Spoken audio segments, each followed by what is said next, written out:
from the last one, we left off with that list of 10 questions, and we didn't get a chance to deal with 2 of them.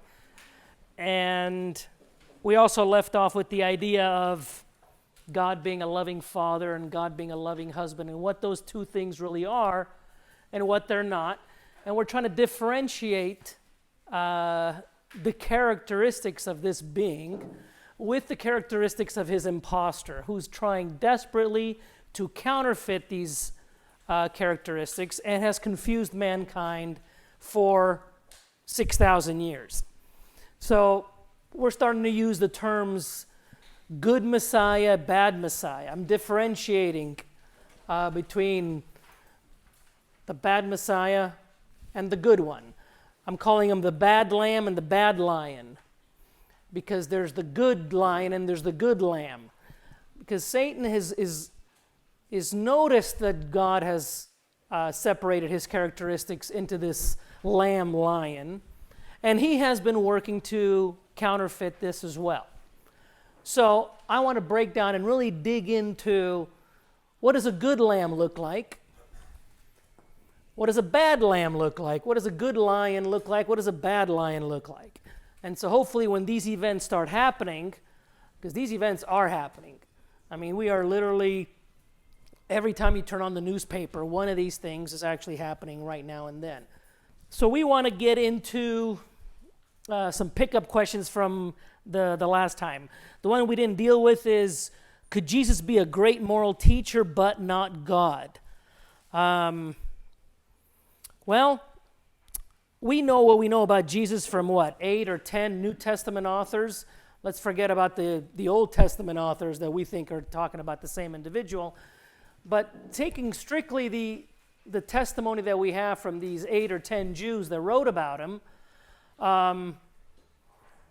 in order for him to be a good moral teacher, he can't be a liar.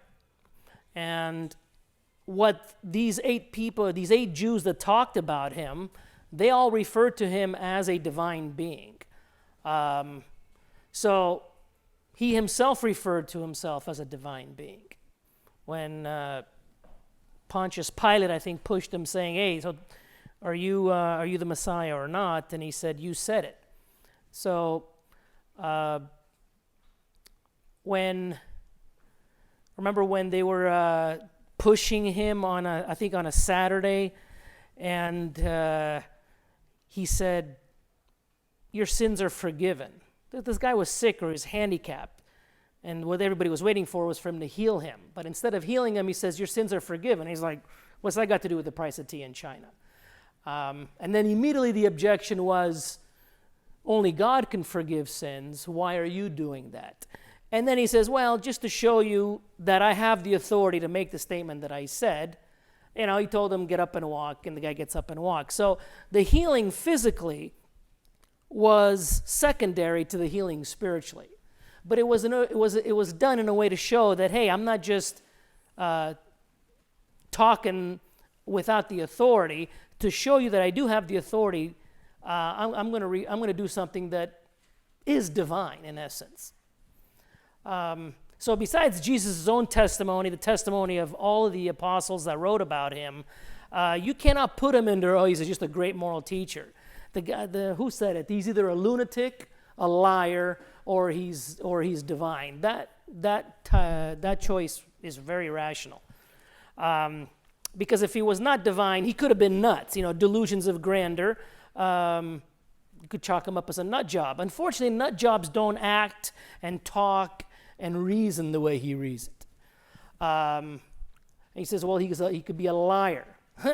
Again, liars usually are doing this for some sort of a selfish reason. They're either in it for the fame, the money, or the girls, the 3 G's, gold, glory, and girls. And Jesus scored really poorly on all 3 of those. So if that's what he was trying to do, he's a really poor con artist.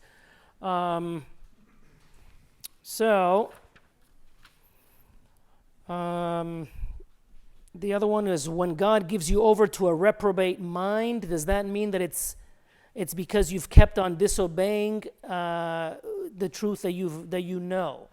Yeah, I think that's the case.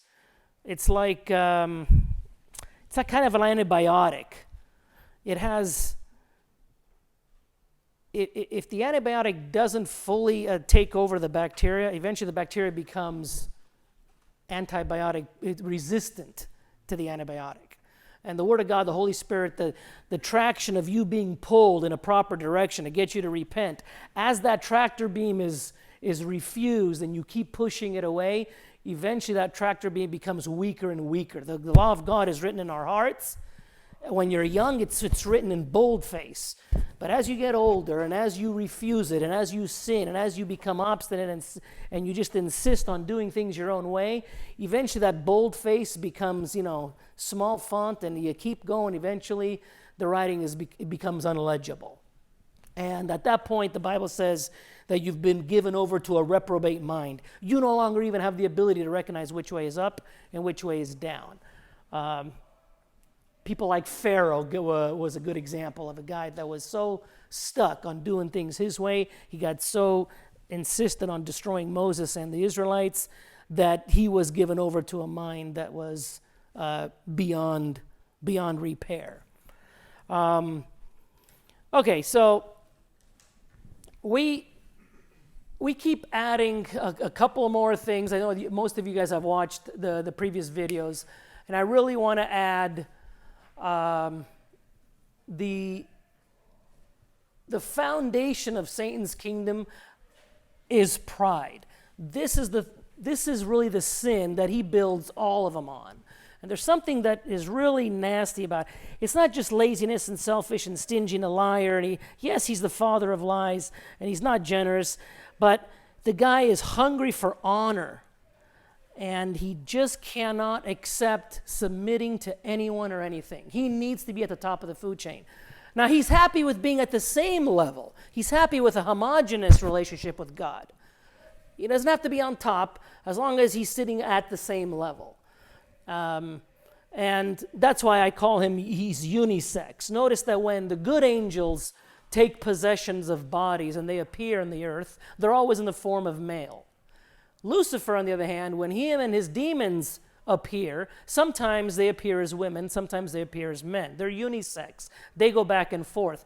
They don't make the distinction that the Bible makes about the relationship between a husband and a wife and the relationship between a father and a son, because these relationships are based on a submission that's going on between the two. There's mutual love and respect, but ultimately we know that push comes to shove, the father has the final vote.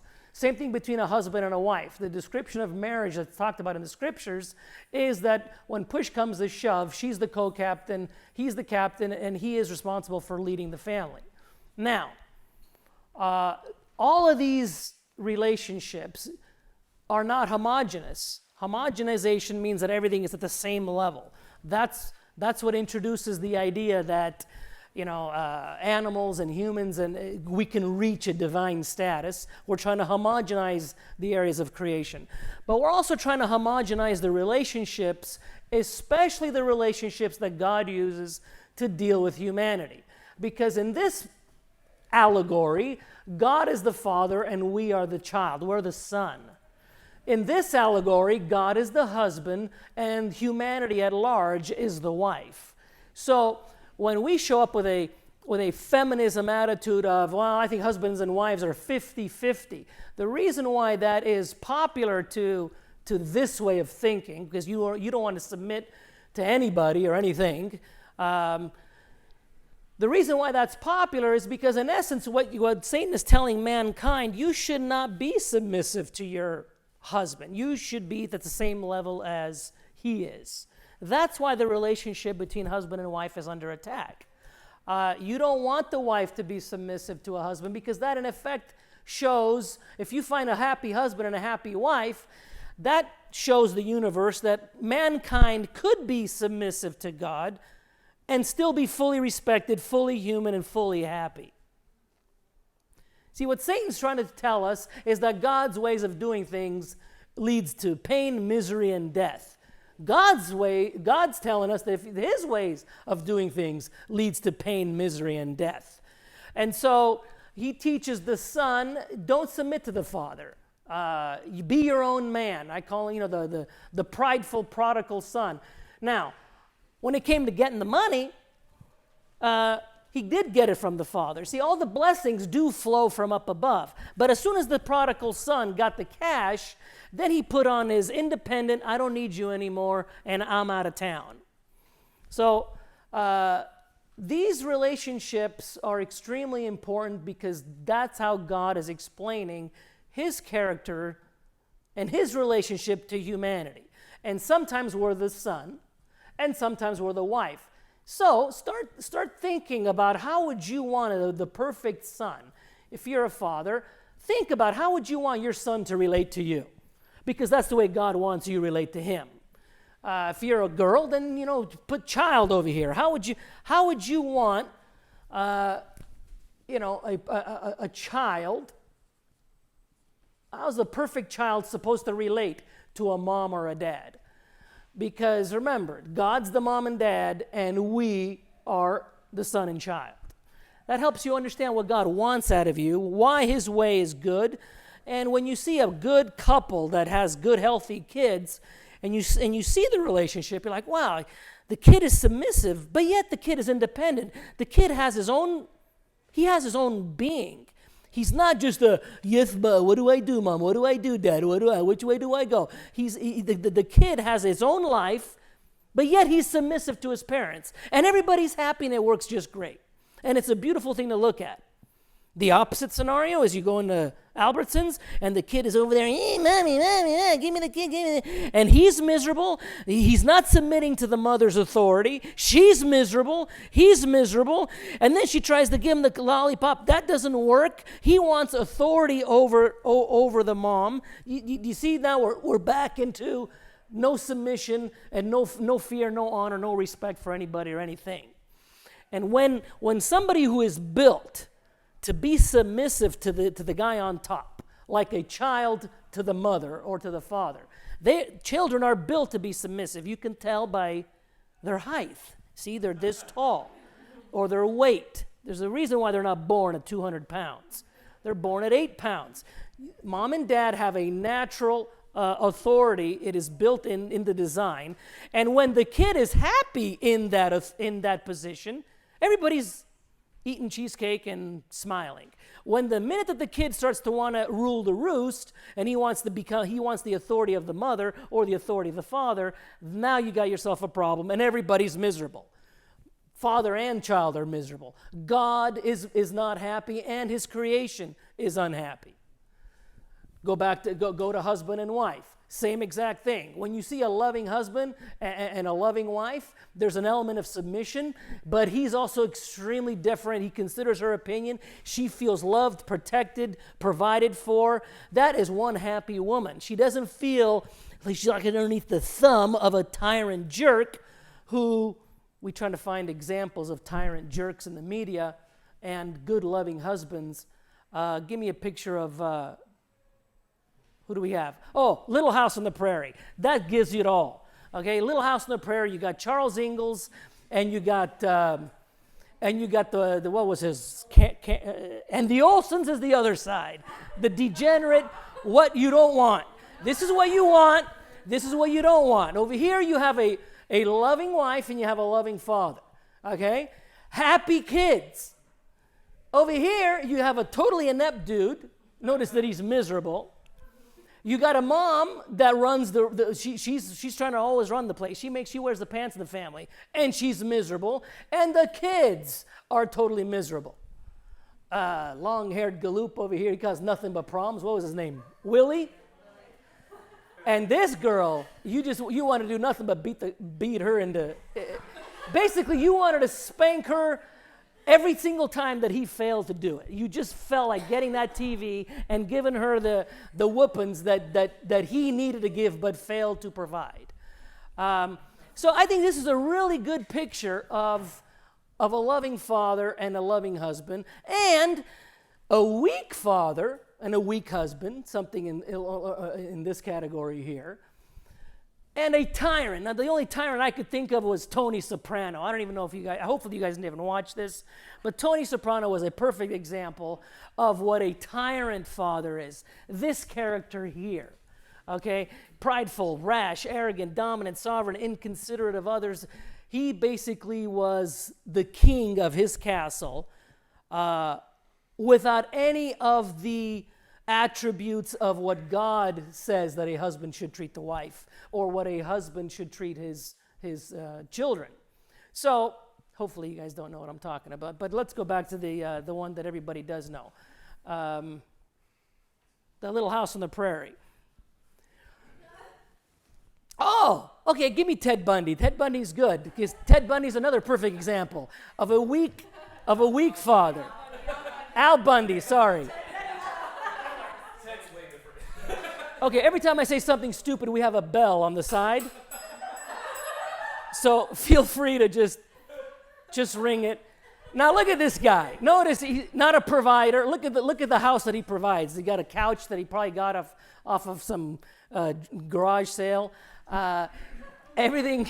He's lazy. He's watching the remote. His daughter's going out, coming back at 3 o'clock in the morning. No discipline to the daughter.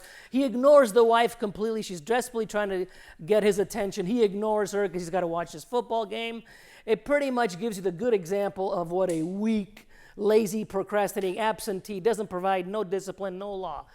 Now, I'm trying to shove these two characteristics and highlight them because when it comes to the Messiah is broken down into these two categories, lamb and lion, law and grace.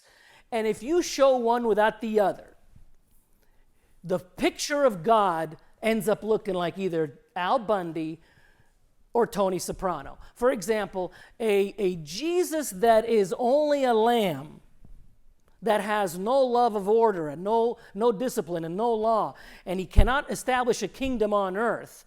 A Jesus that's like that, he's off. You're not representing what God's true character is. And if you strip this being of half of the characteristics of what you need in order to have a loving father, he's no longer that being, and he becomes ugly.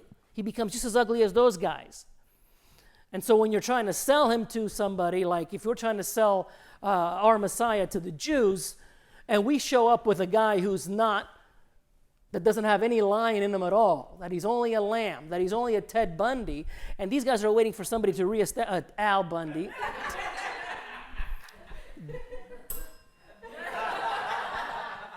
Then we can't, we are misrepresenting the God of the New Testament, the God of the Old Testament, and he becomes unsellable because the guy is in essence a jerk.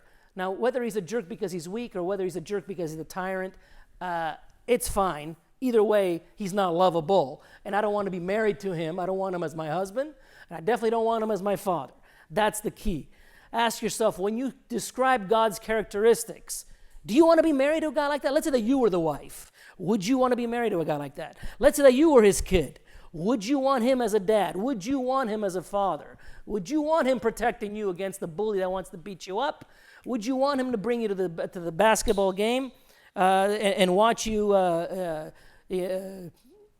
score the points, and you look up and your dad is there cheering you on because he's your cheerleader? That's what this being describes himself to be. He's extremely lovable. And if you put yourself in the position of wife and child, you will appreciate what he's done for you over 6,000 years.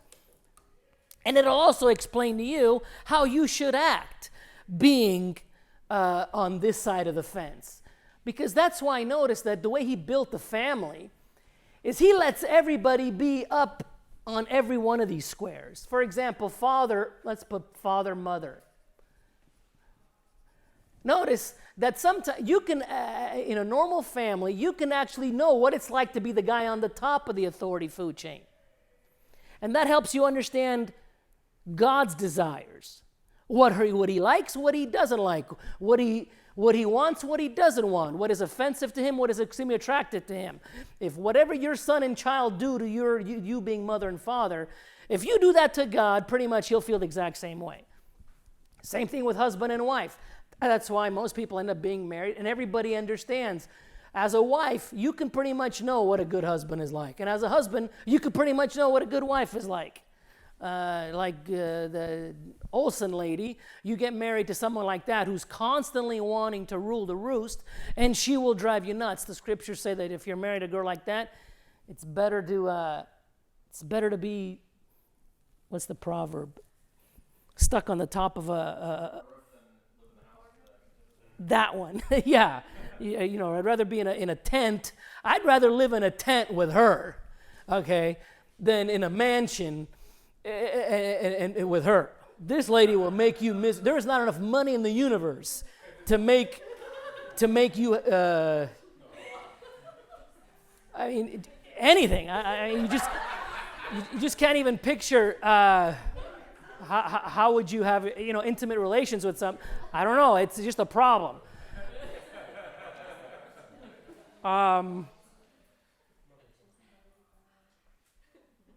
Funny. Okay, let's go dive deep into these characteristics now. Remember when we said to the kids, "Hey, tell me about a good what's your ideal husband?" And the young people said, "Oh, I want him tall, rich, good-looking, strong." The younger girls were giving characteristics that were more shallow than the older women. The older women says, "Nah, I want a defender. I want a guy who's just, who's faithful. He's got law and order in the household. He's a teacher." The older women, the 40s and the 50s, they were giving me traits that were much more aimed at a lamb rather than a lion. Okay? So, let's go back and apply this to Jesus 1.0. He shows up as a lamb. Why didn't we see him? Why did the world reject him? Why did the Jews reject him? Because we were thinking like the 13-year-old girls that we were asking over there, "What do you want out of a husband?" "I want him tall, rich, and good looking." Okay? What they were looking for was tall, rich, and good looking. And Jesus got a 0 on all 3 of those. Okay? But so if you're thinking immaturely, you are not going to recognize this being. Now, let's look at the Antichrist as Satan pops up to the table. The bad lion, the bad lamb, the bad lion. Guess what? The immature mind, they're going to like this guy right off the bat. Where Jesus was weak, he wanted you to love him for who he was. This guy's going to want you to love him for what's on the surface. The Beauty and the Beast. Remember the Disney idea where the guy was ugly on the outside, but on the inside he was actually a lovable guy. And once she decided to fall in love with him, accepting his ugliness, the guy turns out to be good looking and rich. You end up getting all of those things, those fleshly desires that we have. The fact of the matter is, humanity ends up getting these in God. What's the psalm that says, "Behold, the one thing have I desired is to see his beauty and seeing the Lord in his temple." Do a search for beauty, Lord, and temple. Now that's talking about Jesus Christ. But Jesus wasn't a good-looking dude. The Bible says that he was just an average-looking fellow. That verse is talking about David. I think it's King David who's praying, "One thing I really want is to see this guy sitting on his throne in his full glory." And it says he's beautiful. The guy's good looking. When Jesus came back, when he was resurrected, notice a lot of people didn't even recognize him. He looked a little bit different than he did before. My guess is that he was actually good looking at that time. Definitely clean, you got the bushy beard going. That gets a little old. What does it say? "One thing have I desired of the Lord, that will I seek after, that I may dwell in the house of the Lord all the days of my life, to behold the beauty of the Lord and to inquire in his temple." Yes. See, usually when you read about the beauty of the Lord in the scriptures, it's always talking about the beauty of his holiness. Now, the beauty of his holiness, we did see that 2,000 years ago with Jesus Christ. He showed us the beauty of his holiness. But that verse is not talking about the beauty of his holiness. That verse is talking about the beauty of his physical body sitting on his temple. And what King David knew is that, hey, eventually I'm going to be fast forwarded into this kingdom, and I want to see this guy sitting on his full glory. It's It's like, I don't know, Charles Ingalls.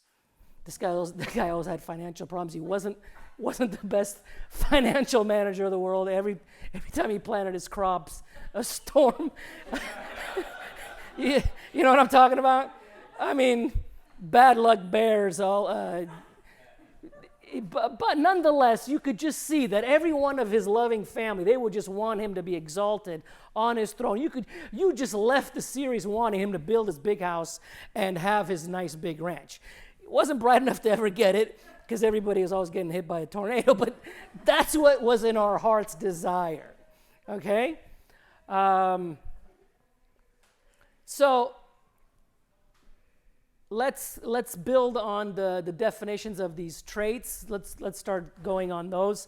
And let's finish up with the last time we talked about all these global problems that are coming around, global weather problems, environmental problems, racial tension. We didn't talk about that. Satan creates these issues literally out of thin air. He gets the white guy to hate the black guy. He gets the Chinese guys to hate the Japanese guys. He gets the northern people to hate the southern people. He can create division between north and south. Literally, we had a civil war over the northern states fighting the southern states. We can create a division to the east versus the west. You can divide it this way. You can divide it this way. You can divide it by race. You can get men and women to hate each other. You can get Chinese and Japanese to hate each other. You can get Orientals to hate Caucasians. You can get Caucasians to hate black people. You can find any division from any reason. You can get tall people to hate short people. Okay? Find a difference. Get people to be prideful in either their nation, their race, their family, their culture. My mom's apple pie versus your mom's apple pie recipe. Find anything that we can create division over. Exalt your apple pie recipe to the point where it's sacrosanct. And do the same thing to the guy on the other side of the world, and bingo, you got yourself a potential fight just waiting to happen. The global warming. I mean, we've turned the weather going up and down into a global problem that obviously needs global government. I got articles here from New York Times. Climate change endangers world food output. Date, 1975. Wait a minute. I thought that was today, 1975. We've been eating just fine for 40 years. Okay? Those who claim that the winters were harder when they were boys are quite right. Weathermen have no doubt. Every time you read, the scientists all agree. There's no doubt. Most scholars think. Always put yourself, that means that there's a lot of doubt and nobody knows what they're talking about. Okay, weathermen have no doubt that the world, at least for the time being, is growing warmer. Printed in 1939. Newsweek, 1939. No doubt. 1895, New York Times. Geologists think the world may be frozen up again. Geologists think the world may be frozen up again. New York Times, 1895. Global cooling, global warming, global cooling, global warming. October 1912, New York Times warns us of an encroaching ice age. This was right after the Titanic. You can't be selling global warming when the Titanic hits an iceberg. So that's a good time to be putting on the global cooling hat. Okay? Los Angeles Times, 1923. Human race will have to fight for its existence against the cold. I guess those other guys were in New York. These guys were in L.A. So it could be that L.A. was freezing and New York was cooking. Warm spell, America in longest warm spell since 1776. Temperature line records a 25-year rise. Stated in an article in New York Times, March 27, 1933. August 9, 1923, front page article, Chicago Tribune. Scientists say. See, every time you say something stupid, you have to start it off with scientists say, or most scholars agree. Okay, that's a way for you to say, then whatever you say afterwards has to be accepted, because and notice you didn't list the scientists. I can't check it. I just have to go, ooh, scientists have said. Okay, 1923, scientist says Arctic ice will wipe out Canada. Canada's still there. Last time I checked, this was 1923. 1974, New York Times. The facts of the present climate change are such that the most optimistic experts would assign near certainty to major crop failure in a decade. 1974, major crop failure in a decade. So by 1984, we should have had a major crop failure. Scientists, notice the key words, most optimistic experts, and near certainty. Got to pay attention to words like that, because that's a sign that the guy doesn't know what he's talking about, and the way he's proving it to you is by quoting unquotable people that are not in the room. Article also warns again, 1975, the last one, New York Times reported that a major cooling was widely considered to be inevitable. Right. So if you guys want to see these, I left them here for you. It's pretty fun. Okay, we have, go back to the characteristics. Now we're really going to dive deep into these characteristics. Again, the whole world is on a road of not being able to distinguish between 666 and 777. We're like, how could it be that we can't tell these two beings apart? If one is the perfect definition of selfishness and pride, and the other one is the perfect definition of love, how could it be that we are so confused in telling these two guys apart? How can we make a golden calf and say, this is the God that took us out of the land of Egypt? How could it get so hard? And we've broken it down into good and bad attributes. Now, these apply to a loving husband and a loving father in blue. And we broke it down into the good lion characteristics and the good lamb characteristics. And then we also have the bad characteristics. What does a bad lamb look like? This guy. And what does a bad lion look like? So, and then there's this purple column. Notice that purple is the mixture of red and blue. And what we're doing here is the bad guy never shows up with these attributes written on his forehead. Nobody would worship a guy like this. Nobody would marry a guy like this. And nobody would want a guy like this as his father. It's too obvious that he's a jerk. So what he has to do is he has to give it a spin. He's got to put an element of deception so that he says, it's not that I'm lazy, it's I'm pensive. You understand? It's not that I'm dirty. I'm just allowing the kids to be kids. He always puts a positive spin on a fundamental selfish characteristic. So let's start. Good lions. What are we talking about? A good lion? This aspect of Jesus over here being a good strong leader, a good strong father, a good strong husband. He's alert. He's not careless. He's attentive. He doesn't have a distraction. Now, bold instead of fearful.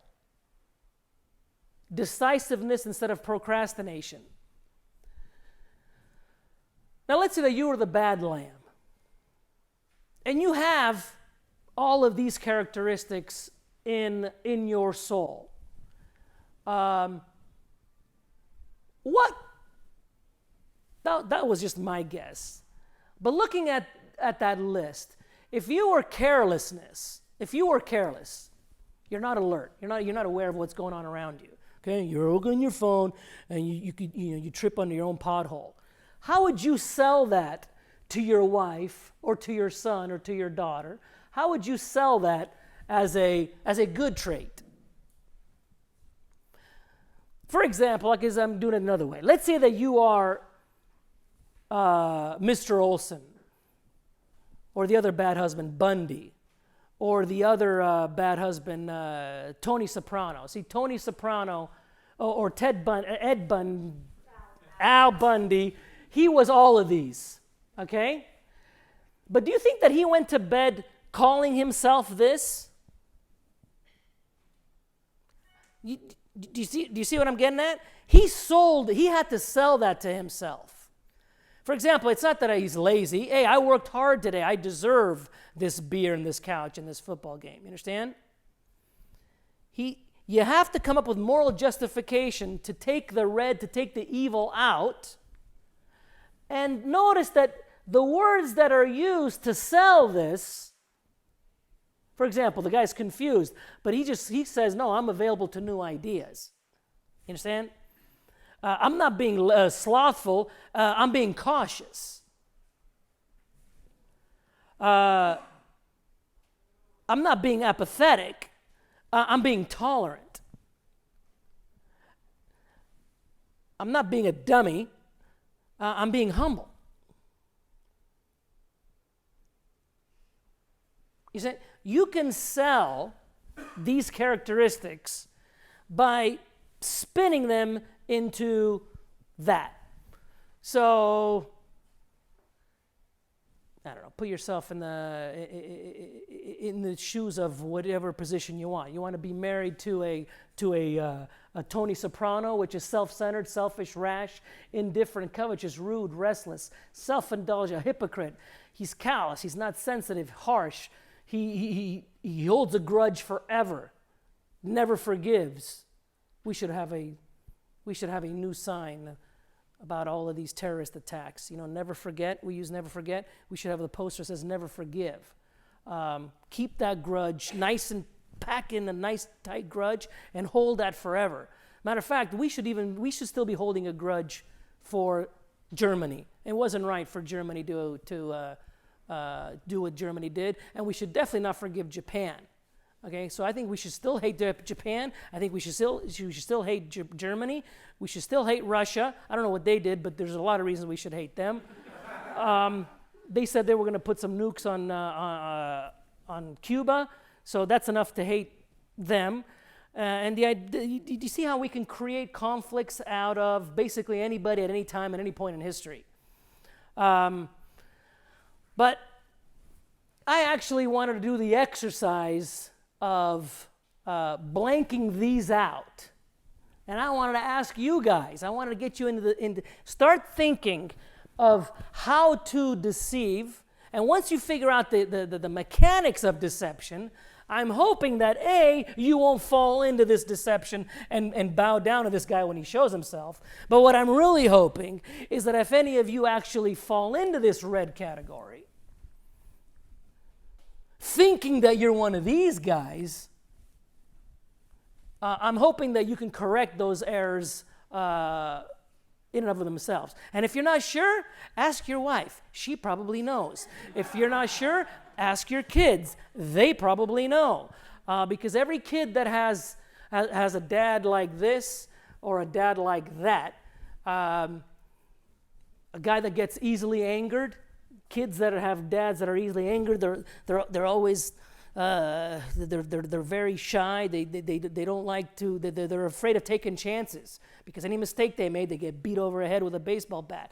So that it's just better to do nothing. Just try to get by without getting yelled at. That's the goal of the day. Just try to get by. So they lack courage.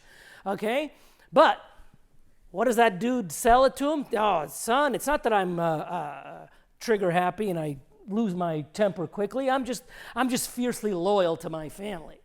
I love you guys so much that I cannot have you making a mistake. You understand? So you want to go through the exercise? Go ahead and blank out. This is like Jeopardy. That you blank out the purple words. Let's blank out these purple ones. And see if that was just my opinion, but I actually want everybody to go through the thinking, say, okay, I got a dad who should be alert. He's not. He's actually careless. what word would you sell? What word would you put here to justify that behavior?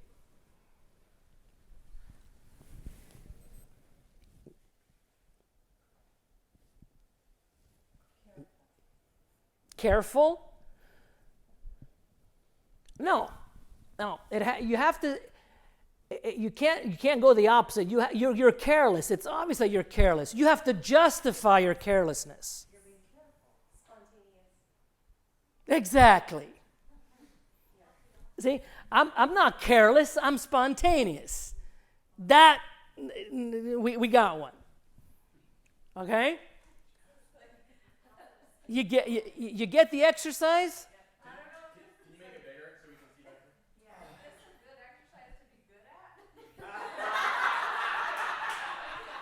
Yeah. Is this a good exercise to be good at? It's a good exercise to be good at. Because I'm telling you, whatever characteristics you have that get on your husband's nerves, you go through this exercise and he'll be like, you might really want to look at this one. Okay? The point is, go through the exercise. We'll be better lovers when this is done. And when you're a better lover, when the God of love comes to the planet, you're going to recognize him. You're going to love him. You're going to follow him. You're going to obey him. You're not going to disappoint him. You're going to be comfortably snuggled in underneath his wings. When you don't clearly understand what it means to be loving and what it means to be selfish, when you're drowning in this purple ink, if you're a Tony Soprano, you ask him, probably you guys are familiar with The Godfather, remember? That guy was completely convinced that he was a righteous dude. He was he was selfish to the core, but yet he was completely convinced that he did all that for his family. The level of self-deception is so high that the guy literally thought that he was a good old Joe. And when he gets shot, he's like, he's almost like wondering, why would anybody want to shoot me? I'm so awesome. All right, come on, let's go number 2. You should be attentive as let me see the line. Let me see yeah, as a good lion, as a defender, as a strong part of the character that we want from a father or from a husband. You should be attentive. You should always know what's going on. And you shouldn't be easily distracted. Bundy, remote control. If you do want to be distracted, though, if you want to fall into this category, how would you sell it to your wife, to your kids, or to the universe? How would you sell it? What word would you guys use? Yeah. See, you're getting it. You're getting it. I like both of those. Which one? What did I use? Let's compare the answer with mine. Forget it. We were multitasking. Okay. So, you should be bold. Okay. Relaxed, flexible. It counts. Ding. Family Feud, survey says. Okay, boldness. A good father, a good husband should be bold. It's a compliment. He should not be fearful. Okay? But let's say that you don't care enough about your family to put yourself at risk. You don't want to sacrifice yourself, incur pain and for the benefit of them. So you become fearful when you're that way. The mama bear that jumps out in front of the threat to protect the baby bears. That is a natural instinct that a father and a good parent has. So let's say that you're a wuss. Let's say that you're fearful and that you're not. Well, how would you sell that to yourself and to others and to the universe? I'm being what? I'm cautious. I would have jumped in front of that bullet, but I'm just being cautious. That's right. You're being cautious. And notice,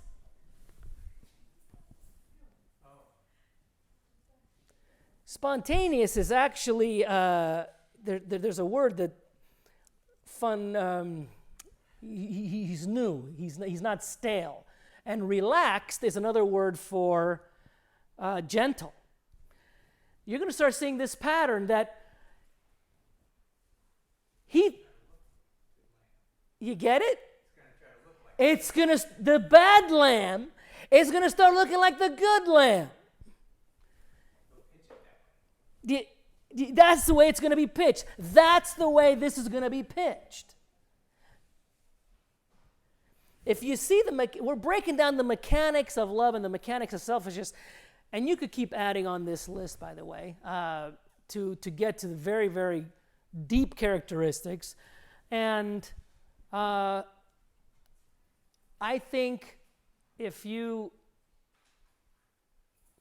exercise this, you ask God, please, if I'm a red guy and I'm selling myself to the universe using this purple deception, if my brain has been purpleized, okay, you better get on your knees and ask for a recalibration. You have to unreprobate your mind. You literally got to ask him to fix it. Because if you got so good at this, you literally will not know that you're doing it. You need outside help. That's when we use the phrase, you need some help. You got to get some help. You're nuts and you don't see it. You're a complete dysfunctional human being, and you think that you're the best thing that happens since apple pie. Now you understand why Satan does not look at himself like a bad guy. He's given over to a reprobate mind. He is absolutely convinced that he is the savior of mankind. He's absolutely convinced that he is the best thing that ever happened to us. And he's absolutely convinced that this being is a selfish, intolerant tyrant. And you see, once you keep doing this over and over and over, eventually your brain flips. All right, keep going. Decisiveness. That's what a good lion, a good father, and a good husband should be decisive. The opposite of it is being a procrastinator. Mañana. Okay? So if you're a procrastinator, how would you sell it to yourself and to others? Being contemplative. Open to other views. Living in the present. Being careful. Yeah. Contemplative, what'd you say? Contemplative. Yeah, Giving it these thoughts. that's the word. And I like this because I'm not doing the spelling.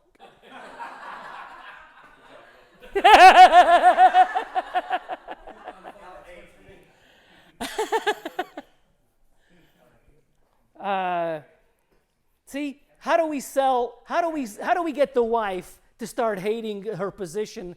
The Bible says women submit to your husbands, and then he says, husbands, we should be able to jump in front of the bullet for the wife. Now, as a husband, I don't want to jump in front of a bullet for the wife. Like, you take the bullet, okay? And it's like, wife, why should I submit to him? The guy's a total dweeb. I should be at least 50-50. And if anything, if you got a guy like Bundy over there, the wife actually has to step above her natural designed role, and she has to actually start becoming a man. This is happens in Yael, the woman in the Bible that took that nail, the giant nail, 10 spike, takes it in Sisera's temple and smacks that thing all the way through and kills the guy. Now, women are not naturally designed to go around taking spikes and jamming them into men's temples. Okay, that's not their highest and best use. However, when all the men who are supposed to go out there and fight are behaving like little wimps, then you got nobody left to do the fighting. At that point, I have to rely on Yael to take care of the business, and God actually commended and was happy that she did that. So she temporarily left her natural state as being the sweet side of the fence, and she became a warrior. There was another example. Oh, also, notice that these relationships are extremely sensitive. There's a tremendous amount of jealousy if you break this. Okay, you touch someone's kid, okay, the loving father, loving mother, you see what you ever do that? Yeah, you don't want to do that because it's extremely sensitive. Getting in between a husband and a wife, there's a jealousy, but it's not a bad jealousy. I am jealous of my kids, Okay? It's a good jealousy. It's like the love, this intimacy is so strong that if you try to stick something or somebody else in the middle of it, you try to kidnap a kid, in the scriptures, kidnapping was punishable by death. You got a death sentence for kidnapping. Why? Because you're interfering with this relationship. Okay? Homosexuality is punishable by death in the Old Testament. Why? Because you are interfering with this relationship. And why is this picture so important to God?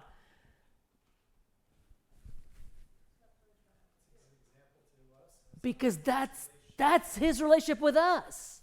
So when you destroy these pictures, you're destroying what the whole creation was built to be. That's why he's so sensitive on these issues. What? Isn't he the author of confusion? You're saying, why are we so confused? Why do men now not know what a man looks like? Why do women not know what women look like? I mean, we literally don't even know which bathroom to go to. I need a lawyer to decide which bathroom to use. It's getting to the point of the confusion. The relationship between son and child and parents. Do you ever see the way children treat their teachers today? See, not only do they not submit to their fathers and their mothers, they're taught to submit to nobody. Remember, no fear. We have it on our t-shirt. No submit. So if the kid goes to the teacher, he's not going to submit to the teacher. He's a law in and of himself. He's not going to submit to the police officer. He's not going to submit to the teacher. God forbid he's not going to submit to his mother. And absolutely not, he's not going to submit to his father. You see, that's the whole idea. Submit to nobody. Fear no one, submit to no one. Look at the characteristics, go back to loving characteristics of what a loving father, loving husband. In society, there's several jobs that are always looked at as the most holy, righteous Joes. Have you noticed when in the movies they always want to show the good husband and the good father? He always has, what's the usual job that he has? He's definitely not a developer, okay? Real estate developers, if these are child molesters, real estate developers are like right here. But the holy Joes of professions, what do you get? Who are the most righteous professions in general? Police officer, firefighter, and not a doctor. Doctor's too high up on the totem pole. The nurse and the teacher. Okay? Matter of fact, we got unions for this group of people because they are so sacrosanct. We have to protect them against the big bad doctors and against those big bad developers that are here.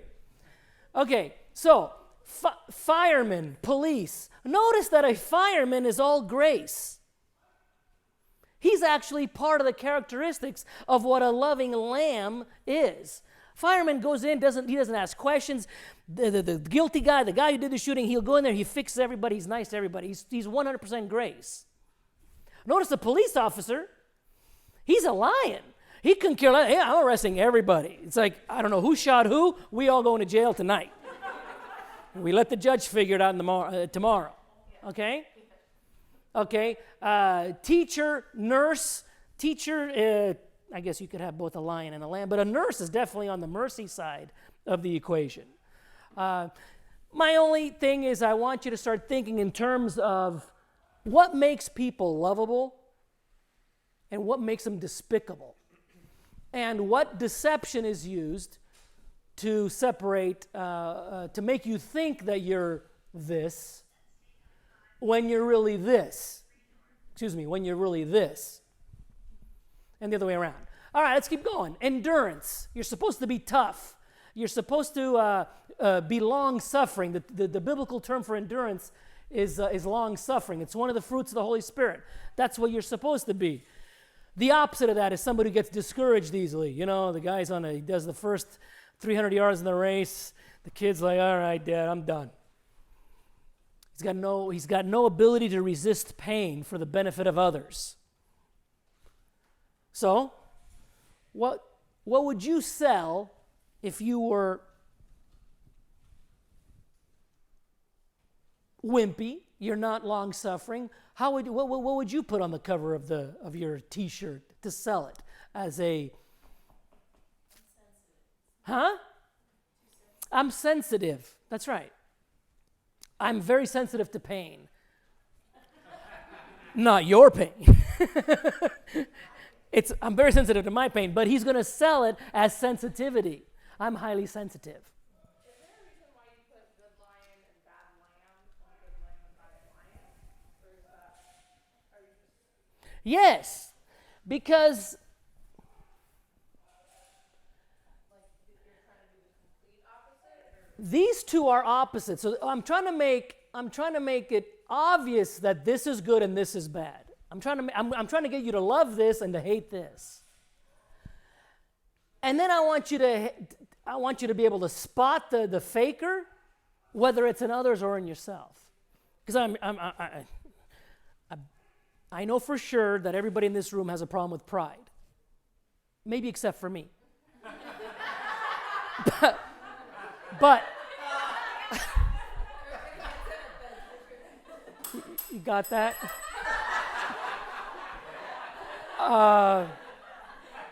It's a good, worthy exercise. I'm telling you. Sit down with it and run it through the people that will give you an honest assessment of yourself. Okay, go. Security. You're supposed to provide security. Notice, the Antichrist, how does he sell himself? Peace and security. Peace and security. Every time Trump talks about the peace deal, Netanyahu, Trump, everybody, peace and security. The UN was established for peace and security. This is what we've been promised. Notice that this guy has been promising all of the stuff that the good guy does. Now, instead of giving us peace and security, what he's going to deliver is brink of thermonuclear annihilation and big black ball of ice where nothing is alive. That's what he's going to deliver. But what he's going to promise is peace and security. That's why every time you turn on the news, whether it's CNN or Fox, peace and security. And instead, what do we really have in society? Nothing but a bunch of nervous Nellies. We are anxious. Everybody's nervous. The rich guy is nervous that tomorrow he's not going to be rich. The poor guy is nervous that tomorrow he's going to be even poorer than he is. The guy who's healthy is anxious that tomorrow he's going to be sick. The guy who's sick is anxious that tomorrow he's going to die. Everybody's anxious everywhere. So we have no security. We have tons of anxiety. However, what do we sell it as? Cautiously. We come up with economic terms from the Federal Reserve, which we have here. They literally come up with that term, cautiously optimistic. Yeah. That is an anxiety-generating machine right there, okay? Now, if you were printing money out of thin air and lending it to governments and charging them interest, what would you want all governments to do? Borrow what? A little or a lot? A lot. Now, how would you get governments to borrow a whole lot of money and never be able to pay it back? What are the two things? War? Awesome. Because you build a ship, you blow up the ship, bottom of the Atlantic. You will never be able to pay it back. And what's number two? How to generate debt, unrepayable debt. I'm not talking about building things like the Coronado Bridge, where you borrow money, you build it, and now you have a money-making machine. It's actually a good investment. It pays for itself off in 10 or 15 years. The nation is actually richer because of the Coronado Bridge. I'm talking about how to make a nation poor. Entitlements, basically paying people not to work. Not paying people to work, paying people not to work. And you make them entitled to whatever it is that they're doing, not working. It's a basic human right. And if you don't give me that, you're intolerant and you're unloving. You see? You're not a good lamb, because a good lamb is compassionate and sincere and sensitive and gentle and forgiveness. A good lamb will give everybody free food and free housing and free education and free health care. You see, if you don't give people free stuff, you're not a good lamb. So now I'm stuck with, let's look at the immigration problem, for example. We have tons of immigration problems. What are our choices? Somebody wants to come in the United States to work? Sorry, can't do that. I've tried. I've tried to import lots of people that want to come in to work. They can't do it. But Why do they say that the border has to be defended so tight? Well, because if all these people come across the border, we're going to have to give them free health care, free education. We have to pay all these people not to work. But here's a novel idea. What's wrong with having them come in and work? Yeah. Like, for example, the way the United States did it for hundreds of years before we adopted our current immigration policy. You couldn't come into the United States and get free anything. You could come in to work. And by the way, you know where we got that immigration policy? From that guy. The immigration policy of Israel was told that the immigrant is respected. He's treated with respect. You don't give him free stuff. He can come into work, but he cannot bring his culture, his pagan deities, and his pagan ways into the land because he's going to pollute it. If he's starving, then he wants to come in and work. God bless it, let him. And he's treated as a citizen. There's not two sets of laws for the immigrant and for the citizen. However, he's not entitled to anything. He's only entitled to work. So let's go back. If you were printing money out of thin air, and if you were in the business of lending that money to governments, you would want them to borrow a lot. And the two best ways to get a government in debt where they will never be able to repay you is build a military and then blow it up with fighting against another government's military. And the second thing is paying people not to work because they're entitled. You can have the entitlements based on whatever reason. Maybe you're an American Indian who was unfairly removed of his ownership of North America because he was here first. So those guys used to own all of North America and Canada because they were here first. So therefore, we owe the American Indians. You get the logic? So now they don't have to work.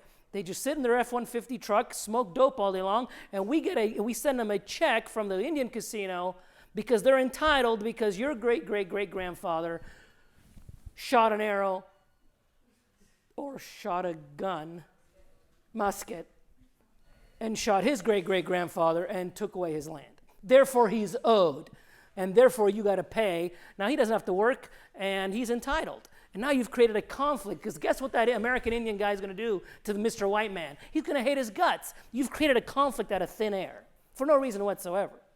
If you would have told the guy, hey, life's tough, suck it up, move on, get a job, everything would have been just fine. He would have forgotten about it and we moved on. Like the Italians. I mean, we changed sides on the war so many times, I don't even know who we have to be loyal to. Are we an American Indian? Are we an immigrant? Are we with Mussolini? Or are we with the Allies? We wait to see who's winning and then jump on that boat. Either way, let's not get caught up. Anytime Satan tries to make you hate another class because he sells you on the idea that you are entitled to something, you've just suckered yourself into a world of pain and poverty. See, you think that you're helping out the American Indian by making him entitled to owning all of North America? You're actually hurting him. Take the white and the black thing. You go up to the black guy and you say, because some guy took you 400 years ago and brought you here, wasn't me, but for some reason he had the same skin color I had, therefore I owe you something. You've actually damaged that poor man beyond repair. Because now he's trying to collect a debt that is uncollectible. And he's going to spend all of his time and energy to collect this debt from a guy who died 400 years ago instead of getting a job and producing and getting on with your life. You see, that's what forgiveness is all about. It's not worth accounting for this anymore. So God understands there's a certain point where let God bring the justice. You just forgive the guy and move on. Don't worry, the guy who did that to your grandpa, he will get his day in court. But you have to let God do the payback. If you take that vengeance into your dish and never forgive, you're going to find yourself in a position of misery. North Korea is a perfect example. They're still fighting a war that I don't even know who they're fighting. I'm not sure they know who they're fighting. But everybody in North Korea is totally miserable. Japan did okay. You know why after World War II they did okay? Because they actually said, you know what, forget it. Let's just give up and give in. They conceded to the United States, and their economy prospered afterwards because it's like, okay, well, and then we can start building cars and get Toyotas and Hondas out of them. But if they would have insisted on, well, you know, those Americans mistreated us during World War II, if they would have held that grudge, it would have been a North Korea to this very day. Okay? Okay. Good lions are thorough. Okay? They're complete. We say that his mind is like a steel trap. See, it's not that he's not forgetful. This guy doesn't forget anything. This is the type of God who has every hair on your head counted. Okay, the guy is thorough. But he's also forgiving. So, incompleteness is the opposite of it. You know, he whips out his wallet, drops the cash, forgot, where are my house keys? Oh, my car's got a flat tire. The dude's a mess. So, how would you sell that to yourself and others?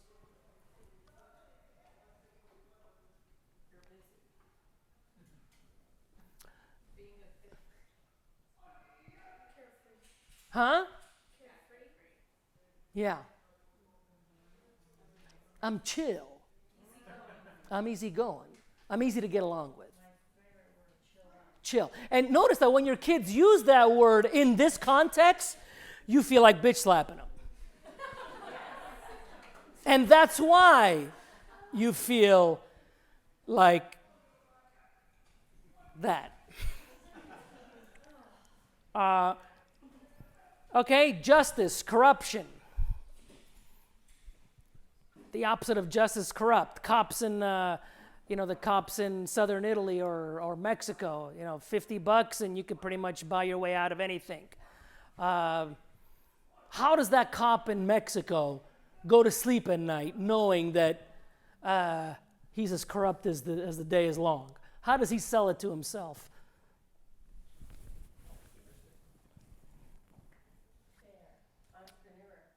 I'm being I'm owed. I'm getting what my paycheck should be this. It's only this, so I'm providing justice to the equation. I'm getting what I was owed. That's how he sleeps at night. It's only fair. Personal justice, though. He's not using the justice system. He's got his own version of that, right? Oh, of course. All of these, who's the judge here? Yourself. And by the way, who's the judge on all of these religions, all the fake religions, Buddhism, Islam, Christianity, Rabbinic Judaism? Remember, we went through the exercise of who decides who's good and who's not. Who decides what's right and what's not? At the end of the day, it's always you. Now, in this religion, I decide what's right and what's wrong, and I get to heaven because I go like this, and I ooma all day long. In this religion, I'm not really sure what these guys have to do to get to heaven. In Christianity, what you have to do is you have to pray 1, 2, 3, and pray after me. The Catholics might charge you, some Latin or some Hail Marys and some Our Fathers. But bottom line is you pay a couple of bucks and you get yourself in heaven. And who creates all those rules? Not God. We created them ourselves. I used to think that. The reason why Rabbinic Judaism is so small, by the way, is because they charge a lot. It's like Netflix. These guys are charging like $613 a month. Okay? You're not going to get a lot of subscribers. Okay? You got to think Amazon. You got to think Netflix. You got to think bigger. Okay? So, Islam, you get 72 versions, and you got to pray 5 times a day? That's not bad. So let's say that's $72 a month. Okay, so you get a couple 1.6 billion people subscribe to the program. That's not bad. Okay, then the big guys come along, Christianity and Buddhism. Christianity says, you can do whatever you want, then just ask God to forgive you. Okay, that's pretty good. What's the price? Well, the Catholics, 40 days of Lent, $40 a month. That's not bad. Okay? The evangelicals come around and say, you don't even have to do the 40 days of Lent. We can let you in for doing absolutely nothing. You don't have to love anyone. You don't have to do anything. It's totally free. That's like $9.99. I mean, you do have to give money to the church. That at least. So, Buddhism, what do you have to do? Go to the top of a mountain, separate your physical from your flesh. You can pretty much do whatever you want. You could eat whatever you want. You could have sex with whatever you want. And you just separate it in your mind. Yeah, my body is dirty, but my spirit is clean. We like a father who's an initiator. Women like men that are initiators. Get my wife, get in the car, bring her to a place she doesn't know. She's like, "Where are we going?" Oh, okay. And the opposite is the guy, Ed Bundy, Al Bundy, on the couch, doesn't do anything. He's idle. He's dead. He's a deadbeat. Okay? What are you going to say?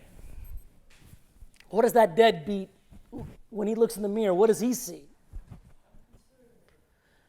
I'm not extravagant. I'm conservative.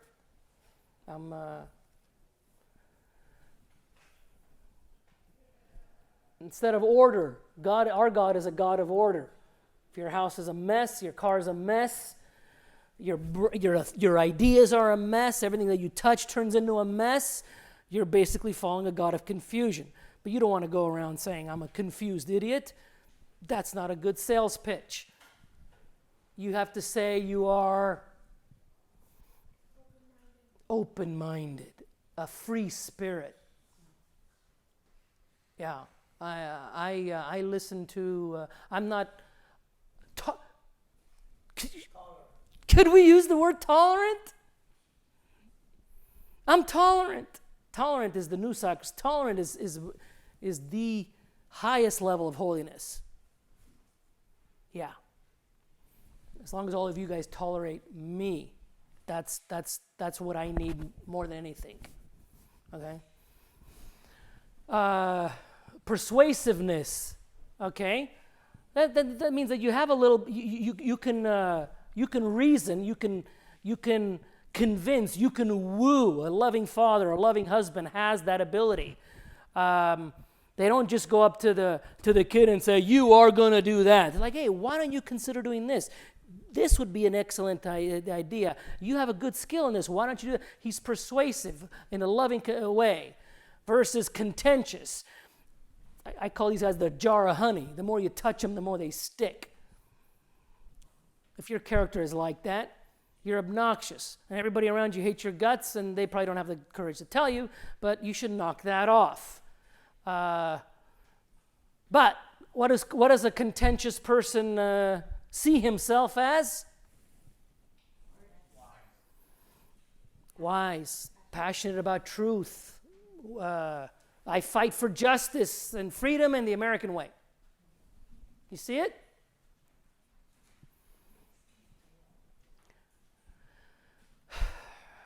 You make an appointment, that's a contract. You should keep it. When you're late, you basically tell people, "My time's more important than your time. I'm more important than you. I'm better than you. Or definitely not going to submit to you." I was on the 5. I was on the...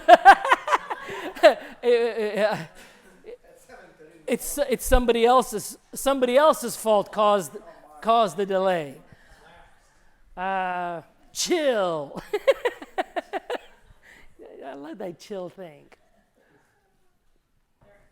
Go scroll back up. Notice the categories at the top. Pay attention to that good lion, bad lamb, good lamb, bad lion.